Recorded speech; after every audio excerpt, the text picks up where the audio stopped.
We're going to try something a little bit different this time. We're going to go over some of the biggest Star Wars news that piqued my interest over the last week. We're going to dive into the world of collecting, reading, comics, movies, series, try to hit a little bit of everything. The Mandalorian and Grogu movie will now likely be the next Star Wars movie.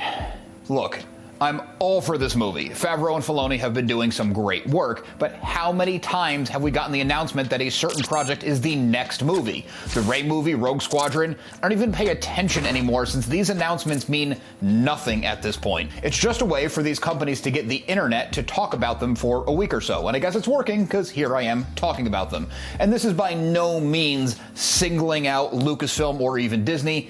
Every studio is doing it at this point. If a movie or project is announced, just assume it's something that's being considered. Believe that it's real when you're sitting down, the lights dim, and that project actually starts. Even a teaser, a trailer, or the movie being 99% complete is no longer an indication you're actually going to get to see that movie. Hello, Batgirl. Mando and Grogu are set to hit the big screen May 26, 2026. I love an announced release date before the project is anywhere close to completion. It worked so well for the sequel trilogy.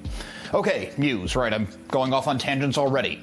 The Mandalorian and Grogu movie will be how the duo story ties up. There will not be another season of the Mandalorian series. The new wrinkle to the story is that it will be a trilogy of movies, and according to an article I read on World of Real, there could be more than that. To me, this means that Mando and Grogu may not be the primary focus, but they'll keep affecting the wider universe. I'm thinking Tony Stark in the MCU. Grogu, with the potential to grow very old, should have a story well beyond Din Djarin. I just hope that this is rolled out very slowly and that it earns all of the emotional beats that we could hit along the way. My snark aside, I do have faith in this project because of the talent behind it, and as far as I'm concerned, they haven't let us down yet. I've loved every bit of The Mandalorian. There have been reports swirling that the Rey movie, or Rey's New Jedi Order movie, has been indefinitely delayed, which translated to many, me included, as cancelled. According to a Screen Rant article, this is untrue. Lucasfilm is still in active development of the project, though it's very early in the process,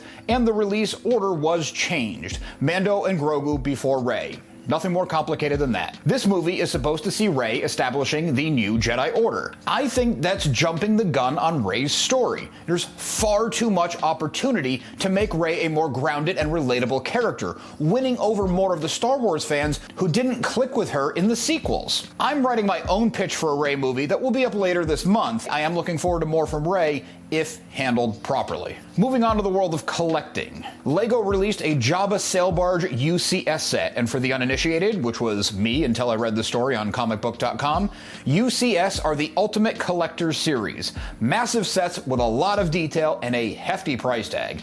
The Jabba sail barge set will cost a steep $500. It has 4,000 pieces and includes Jabba, Leia, and R2 amongst other characters.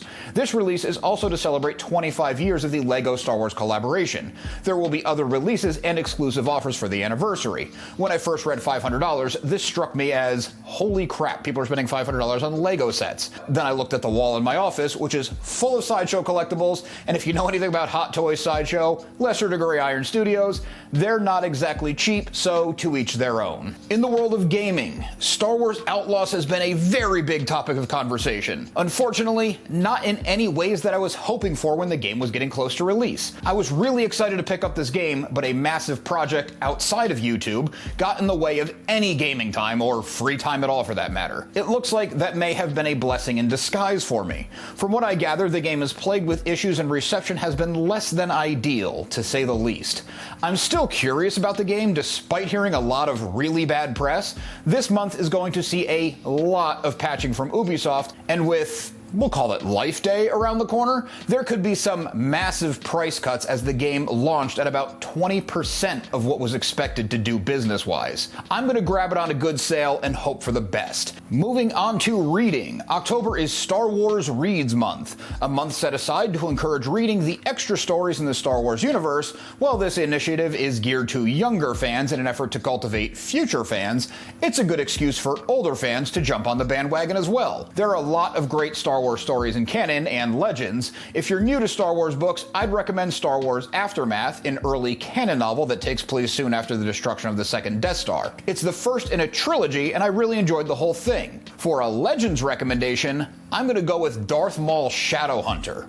It's a standalone story of how the Jedi almost found out about Maul before the events of Episode 1. It's a perfect Darth Maul story showing how awesome he truly is. They should have taken a lot of inspiration from this story to nail down how the Stranger could fit into the timeline without breaking continuity in The Acolyte. Dork Side of the Force has a great rundown on all the books and comics being released in October 2024. Check their site for the full list. I'm putting links to everything that I referenced in this video in the description, so make sure to check them out. I'm going to hit the ones that jumped out to me personally. Marvel Comics has a new limited run series, The Battle for Jakku. This will be a twice-a-month release with 12 total issues.